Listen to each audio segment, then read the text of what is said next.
بسم اللہ الرحمن الرحیم الحمدللہ رب العالمین والصلاة والسلام علی سید الانبیاء والمرسلین وعلی آلہ واصحابہ اجمعین اما بعد فاعوذ باللہ من الشیطان الرجیم بسم اللہ الرحمن الرحیم۔ اس طرح کہ ہم امام بخاری علیہ الرحمہ کی صحیح بخاری کی احادیث کو پڑھ رہے تھے، تو آج ہم انشاءاللہ تعالیٰ صحیح بخاری کی حدیث نمبر 6 جو ہے اسے پڑھیں گے۔ حضرت عبداللہ بن عباس رضی اللہ تعالیٰ عنہ بیان کرتے ہیں کہ رسول اللہ صلی اللہ علیہ وسلم تمام لوگوں سے زیادہ سخی تھے، اور سب سے زیادہ سخاوت آپ رمضان مبارک میں کرتے تھے، جب حضرت جبرائیل آپ سے ملاقات کرتے اور حضرت جبرائیل آپ سے رمضان کی ہر رات میں ملاقات کرتے تھے اور آپ سے قرآن مجید کا کیا ہے دور کرتے تھے، یعنی حضور حضرت جبرائیل کو قرآن سناتے تھے اور حضرت جبرائیل حضور کو قرآن سناتے تھے۔ بس رسول اللہ صلی اللہ علیہ وسلم لوگوں کے نفع کے لیے بھیجی ہوئی ہواؤں سے زیادہ خیر کی سخاوت کرتے تھے۔ تو یہ تو نبی پاک صلی اللہ علیہ وسلم کی شانی ہے، جس کے بارے میں سید اعلیٰ حضرت فرماتے ہیں کہ واہ کیا جود و کرم ہے شہ بطخا تیرا، نہیں سنتا ہی نہیں مانگنے والا تیرا، اور دھارے چلتے ہیں عطا کے وہ ہے قطرہ تیرا، تارے کھلتے ہیں سخا کے وہ ہے ذرہ تیرا، اغنیاء پلتے ہیں در سے وہ ہے باڑا تیرا، اصفیاء چلتے ہیں سر سے وہ ہے رستہ تیرا۔ تو حضور نبی پاک صلی اللہ علیہ وسلم لوگوں میں سب سے زیادہ جو ہے وہ سخی ہیں، تو اسی طرح اس پر کئی احادیث شاہد ہیں۔ اور سخی کسے کہتی ہیں؟ تو لفظ جود چونکہ جود سے اجود بنا ہے، تو اس کا معنی ہے کہ جس شخص کے جو چیز لائق ہو اسے وہ عطا کرنا۔ ایک شخص ہے، اسے ایک چیز جو اس کے لائق ہے اسے وہی چیز دینا جو اس کے لائق ہو، یہ کیا ہے؟ سخاوت ہے۔ اور حضور نبی پاک صلی اللہ علیہ وسلم سب سے زیادہ جواد ہیں، اس میں کیا شک ہے، بلکہ آپ سب سے زیادہ حسین تھے، آپ کے افعال سب سے زیادہ اچھے تھے، اور آپ کے اخلاق سب سے زیادہ کیا تھے؟ عمدہ تھے۔ اسی طرح آپ سب سے زیادہ سخی تھے، اور آپ کسی سائل کو بھی لا یعنی نہ نہیں فرماتے تھے۔ یہ صحیح مسلم کی حدیث پاک ہے۔ حضور نبی پاک صلی اللہ علیہ وسلم ایک دفعہ ایک عورت اس نے آپ سے قمیص کا سوال کیا۔ امام جلال الدین سیوطی نے در المنصور کے اندر سے لکھا ہے، آپ کے پاس اس قمیص کے جو آپ نے پہنی ہوئی تھی اور قمیص نہ تھی، لیکن آپ نے وہی قمیص جو ہے وہ اسے اتار کر عطا کر دی، یعنی آپ حضور لا نہیں فرماتے تھے، نہ کسی کو نہیں فرماتے تھے۔ اسی طرح ایک اور حدیث پاک کے اندر آتا ہے، جسے صحیح بخاری میں، صحیح مسلم میں، سنن ترمذی کے اندر، سنن نسائی کے اندر ذکر کیا گیا ہے کہ رئیس المنافقین عبداللہ بن ابی جو ہے، اس کے بیٹے نے آپ سے سوال کیا کہ آپ اس کے باپ کے کفن کے لیے اپنی قمیص عطا کر دیں، تو آپ نے اس کے کفن کے لیے اپنی قمیص جو ہے وہ عطا کر دی۔ تو نبی پاک صلی اللہ علیہ وسلم جو ہے اللہ تعالیٰ نے آپ کو لوگوں میں سب سے زیادہ سخی جو ہے وہ بنا کے بھیجا ہے۔ اسی طرح حضرت انس بیان کرتے ہیں کہ رسول اللہ صلی اللہ علیہ وسلم سے اسلام لانے پر جس چیز کا بھی سوال کیا جاتا آپ وہ چیز عطا فرما دیتے۔ اسی طرح حضرت ابن عباس بیان کرتے ہیں کہ نبی صلی اللہ علیہ وسلم سے جس چیز کا بھی سوال کیا جاتا آپ وہ عطا فرما دیتے۔ اسے امام احمد نے مسند احمد کا ذکر کیا۔ اسی طرح صحیح بخاری کی ایک اور حدیث پاک ہے جسے امام ترمذی نے بھی نقل کیا، سنن ترمذی کے اندر، امام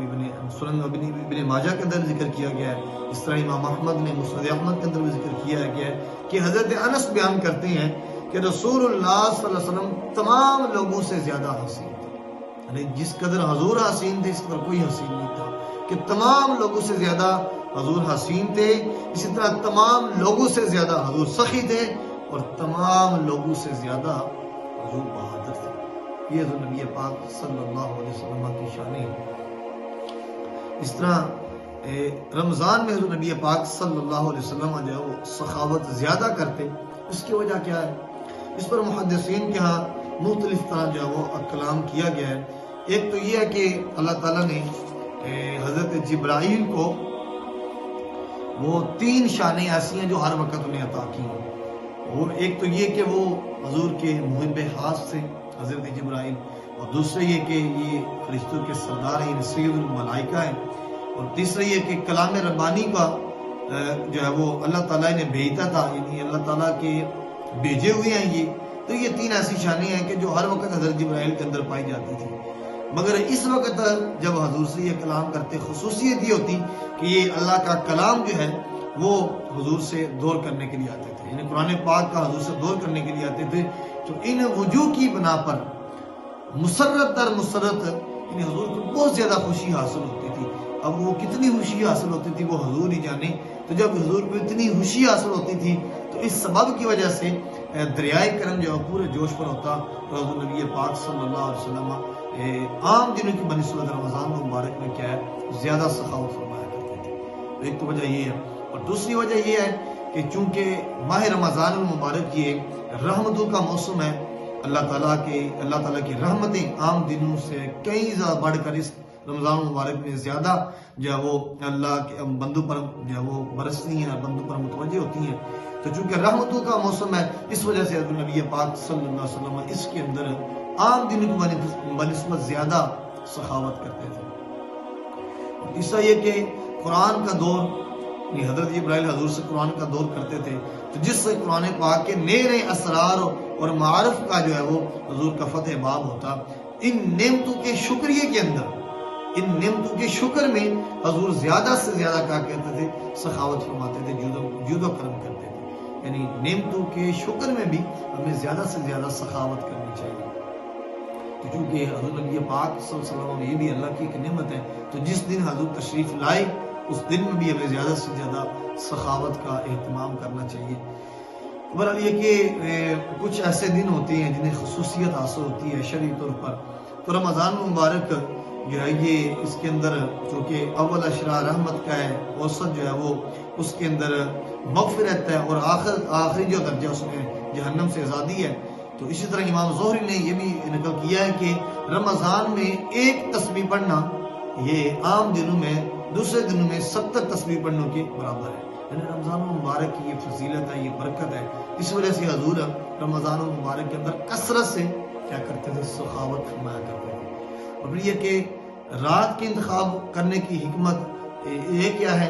تو اس کی محدثین نے یہ وجہ لکھی ہے کہ جو سکون اور جو یکسوئی رات کے اندر حاصل ہوتی ہے وہ بندے کو دن کے اندر حاصل نہیں ہوتی، اور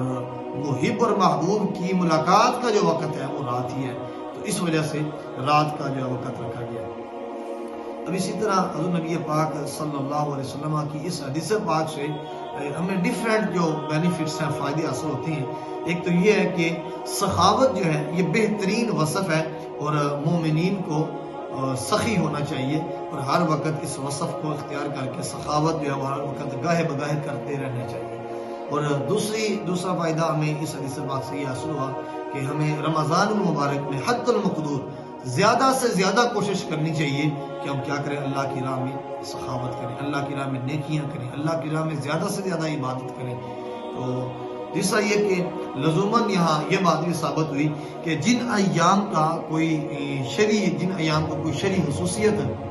حاصل ہو تو ان میں سخاوت جو ہے وہ زیادہ پسندیدہ ہے اللہ کے یہاں، ٹھیک ہے۔ وہ چوتھی بات ہمیں اس حدیث پاک سے یہ بھی ثابت ہوئی کہ رمضان شریف میں ہمیں خصوصیت سے قرآن مجید کی تلاوت جو ہے وہ زیادہ سے زیادہ کرنی چاہیے، کثرت سے قرآن پاک کا اہتمام کرنا چاہیے، کثرت سے قرآن پاک کی تلاوت کا اہتمام کرنا چاہیے، اور زیادہ سے زیادہ قرآن کی تلاوت جو ہے ہمیں کرنی چاہیے۔ اور آخری بات یہ کہ قرآن مجید کی تلاوت جو ہے یہ تمام اذکار مستحبہ سے کیا ہے، افضل ہے۔ ایک طرف باقی ذکر ہے، ایک طرف قرآن پاک کی تلاوت ہے، تو قرآن پاک کی تلاوت تمام اذکار سے جو مستحب اذکار ہیں ان سے افضل قرآن پاک کی تلاوت ہے، تو اس لیے ہمیں یہ کثرت سے کرتے رہنا چاہیے۔ اور پھر یہ کہ قرآن مجید کا بکثرت دور کرنا چاہیے، حفاظ کو چاہیے کہ وہ ایک دوسرے سے سنیں اور ایک دوسرے کو سنائیں، ٹھیک ہے، تو یہ مستحب عمل ہے۔ اور اسی وجہ سے علماء، صلحاء، مشائخ جو ہے وہ ہمیں ان کی ایک اور آخری بات ہمیں اس سے یہ ثابت ہوتی ہے کہ رات میں قرآن مجید پڑھنا یہ زیادہ بہتر ہے، اور اس پر ہمارے علماء اور صلحاء کے تجربہ شاہد ہے